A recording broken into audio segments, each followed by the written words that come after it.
É uma história engraçada. Na realidade, eu queria fazer física, porque o meu grande sonho era ser astrofísico nuclear. Era o único sonho que eu tinha. Eu não queria ser outra coisa, eu queria fazer astrofísica. Aí, eu estudava, eu vim de escola militar. E na escola militar você não precisa estudar nada para vestibular, basta você estudar que está lá. E eu me preparei para fazer vestibular para física na USP, para o ITA e para o IME, que são as 3 melhores escolas. Sim. 2 são militares. Ah, mas que isso? Não, as 2 melhores escolas de engenharia são essas. Beleza. Aí e mais a física da USP, né? Aí eu me preparei para fazer isso e peguei o dinheiro para fazer o vestibular e mandei pro meu irmão. Mano, um beijo para você. Aí, porque eu morava em Manaus, ele morava no sul de Minas, eu morava em Itajubá, ele fazia engenharia civil em Itajubá. Aí eu mandei o dinheiro para ele. Peguei o avião, fui para Itajubá para fazer o vestibular. E dali eu iria para São Paulo, iria para onde fizesse. Beleza, para cá para São Paulo, beleza. Cheguei lá. E aí, cadê minha inscrição? Mano, vem cá. Nós achamos que você deveria fazer aqui, ficar conosco aqui em Minas, eu olhando para a cara dele. Ele foi para uma farra e gastou o dinheiro do meu vestibular. Nossa. Então ele não me inscreveu para lugar nenhum. Aí ele falou o seguinte: vamos fazer para a EFEI, Escola Federal de Engenharia de Itajubá. O que é a EFEI? A escola que formou os engenheiros elétricos, os engenheiros elétricos que construíram Itaipu. Era uma das maiores escolas do país. Aí foi que eu fiz. Pô, mas eu vou fazer solar? Ele falou, não, porque você tem que ficar conosco, que é a melhor escola, você vai passar. Aí eu fiz vestibular, passei e comecei em engenharia mecânica. Nos meus 6 primeiros meses, graças a Deus, eu descobri que eu odiava engenharia. Aí foi que eu fiz, fiquei me preparando para fazer o vestibular para a USP, mas eu ainda queria fazer física. Só que nesse meio caminho, eu comprei uma coleção de quase 400 livros de filosofia. Eu comecei a estudar filosofia e me apaixonei por filosofia. Aí, à medida que eu me apaixonei pela filosofia, na hora de fazer o vestibular, no final de ano, eu me inscrevi para filosofia na USP, e mais me inscrevi para o direito, me inscrevi para psicologia, me inscrevi para mais 2 escolas de sei lá o que, não estou lembrado agora. Foram 5 vestibulares que eu fiz. Eu passei nos 5. Aí eu fiquei na USP fazendo filosofia. Nos meus 2 primeiros anos de filosofia, eu já estava apaixonado, continuei mas não fazer essa filosofia porcaria, com todo o respeito, que não sei qual é a escola que essa esquerda pilantra faz por aí. Tá? Pô, mas USP, né? Mas aí que está o detalhe. Na USP tinha 3 grandes grupos lá. Tinha um grupo que tu conhece, não preciso citar. Tinha um outro grupo adversário que acabou gerando uma porcaria que virou ministro no Brasil, que fazia parte daquele outro grupo. Não é o teu. Deixa eu até corrigir Meu isso. grupo? Não, não é o teu grupo. Esse grupo é gente boa. Mas teve um que gerou um cara que virou ministro da Economia no Brasil. Mas continuando. E tinha um grupo de filosofia da ciência, que eram indivíduos mais à direita, mais liberais. Provavelmente tinha um dos maiores liberais que eu conheci na minha vida. O nome dele, faço uma homenagem para ele, José Raimundo Novaes Chiappin. Ele era 4 vezes doutor. Doutor em filosofia, doutor em física, doutor em economia e doutor em ciência política. E lá eu comecei a estudar filosofia da ciência com ele, que ele desenvolveu uma tese chamada teoria da solução de problemas, que ele criou um método para entrar em qualquer raciocínio e a partir daí usa os argumentos lógicos e você destrincha um pensamento qualquer. E aí eu comecei a ficar com o Leonel, outro professor que bem à esquerda, mas era um grande amigo meu. E com o Chiappin eu passei a me dedicar à filosofia da ciência. Ok. Quando estava lá, eu queria, por causa da filosofia da ciência, eu ia me dedicar à filosofia da ciência. E me dediquei à filosofia da ciência. Só que nós estudávamos, por metodologia de treinamento, 3 grupos teóricos. Uma ciência constituída, uma ciência em constituição e uma falsa ciência. Ora, como ciência constituída, o que foi que eu fiz? Me dediquei a estudar algumas coisas da ciência política, para pegar quais são os modelos de ciência política que pode dizer que ela é científica. Na ciência em construção, eu comecei a estudar 2 coisas: psicanálise e relações internacionais. E na falsa ciência, eu me dediquei ao misticismo medieval, para mostrar aquelas previsões, profecias, tarô, com o que existia de apenas bobagem e o que era científico. Não, mas tarô não é bobagem. Não, porque é semiótico.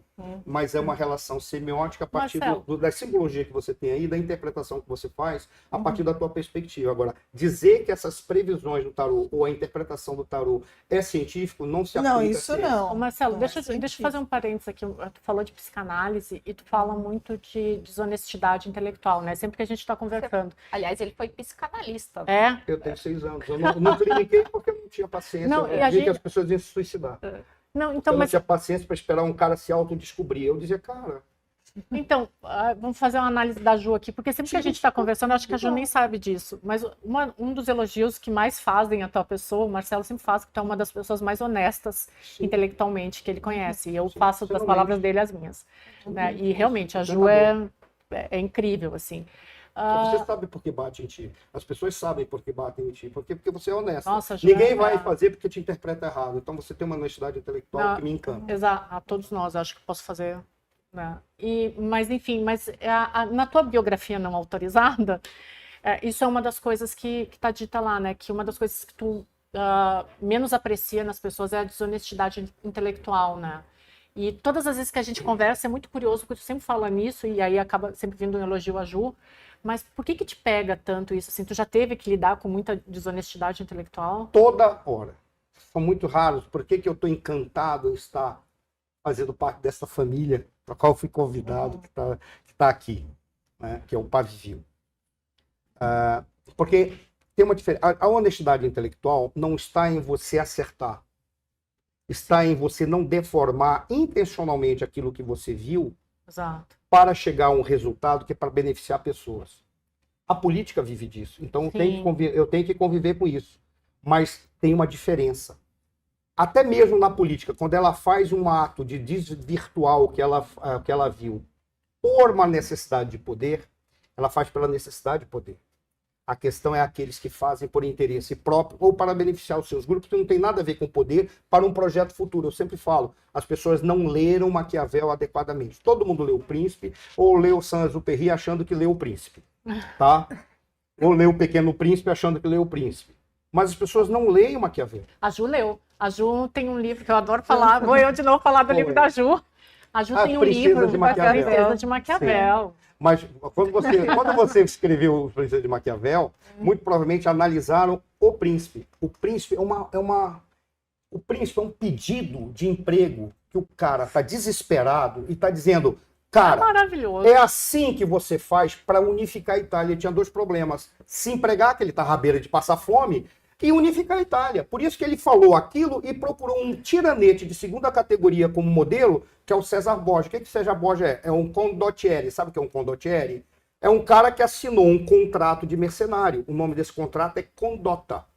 Ora, por isso que ele é um condottieri. Ele é um cara que assumiu um contrato de fazer um ato mercenário com os soldados. Aí ele pega e diz, esse cara que é um condottieri, não tem nenhum vínculo de nação, desce a porrada e é assim que ele manteve o poder. Aí ele pega esse modelo para entregar para o Médici e diz assim, se comporte com esse cara que você unifica a Itália.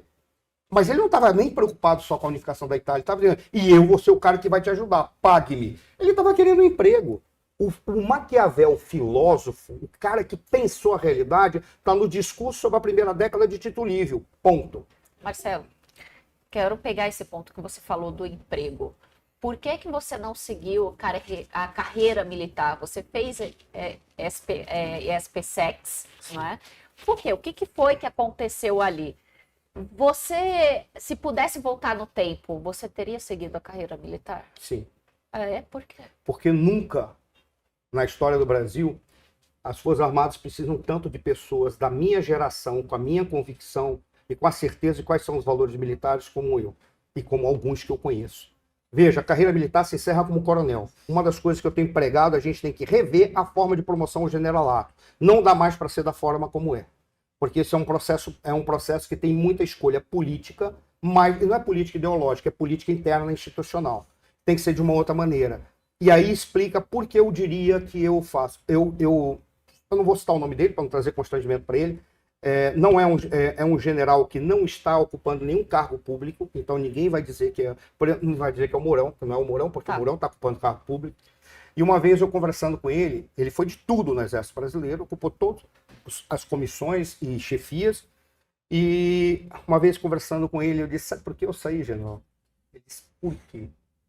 Porque eu nunca perdi os valores militares. Ele me explica. Eu fui aluno zero a minha vida inteira, desde o meu pré-maternal. Meu primeiro grau foi o primeiro colocado em tudo. Explica o que é o aluno zero. Aluno zero são os 10 primeiros colocados. Tá? Quando eu fui para o meu da quinta à oitava série, eu fui aluno 0 e fui para a Academia Militar como 01. Quando eu cheguei na Escola Preparatória de Cadeia do Exército, eu reprovei. Eu não conseguia entender o que era reprovar. Não batia na minha cabeça que alguém, recebendo dinheiro público, reprovasse. E eu reprovei por 0, e eu fui um excelente aluno só em umas 2 disciplinas que eu saí mal. E numa delas eu reprovei por 0,4. Só que reprovar numa escola militar significa o quê? Você repete o ano inteiro e perde a tua turma. Logo, todos aqueles que entraram contigo são superiores a você. Sim. Porque tem isso, a antiguidade e o posto. Eles foram promovidos antes de mim, então eu estou lá embaixo. E lá, o que foi que eu fiz? Eu repeti o ano, continuei e pedi a desligamento, porque eu tinha perdido a minha honra. Pois é, mas você Foi só continuou por isso. depois os estudos justamente analisando o pensamento militar brasileiro. Mas foi exatamente isso. Por quê? Porque as pessoas falam das relações civis e militares. Por que eu aponto mais para a Ju? Porque a Ju ela é formada Porque você numa quer escola. cutucar a Ju. Não, porque a Ju ela é formada numa escola. E qual é o meu sonho? Mostrar para a Ju um lado que a escola da qual você é formado, eles deformam aquilo que se fala sobre os militares.